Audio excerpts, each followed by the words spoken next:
रुपया क एक बीड़ा पनवा गुजर कैसे होई है सजनवा।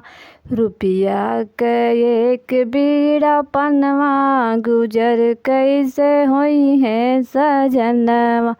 सास बिकी जई है ससुर बिकी जई है, सास बिकी जई है ससुर बिक जई है, बिक जई है ननदो नगिनवा गुजर कैसे होई है सजनवा। बिक जई है ननदो नगिनवा गुजर कैसे होई है सजनवा। रुपया क एक बीड़ा पनवा गुजर कैसे होई है सजनवा। रुपया क एक बीड़ा पनवा गुजर कैसे होई है सजनवा। जेठ बिकी जई है जेठान बिकी जई है, जेठ बिकी जई है जेठान बिकी जई है, बिक जई है ननदो नगिनवा गुजर कैसे होई है सजनवा।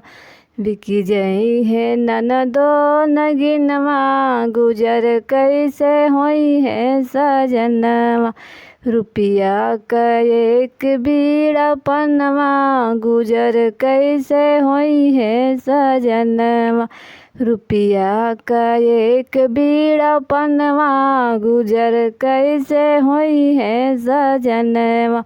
देवर बिकी जई है देवरान बिकी जई है, देवर बिकी जई है देवरान बिकी जई है, बिक जई है ननदो नगिनवा गुजर कैसे होई है सजनवा।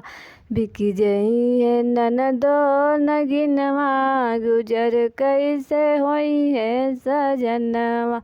रुपया क एक बीड़ा पनवा गुजर कैसे होई है सजनवा।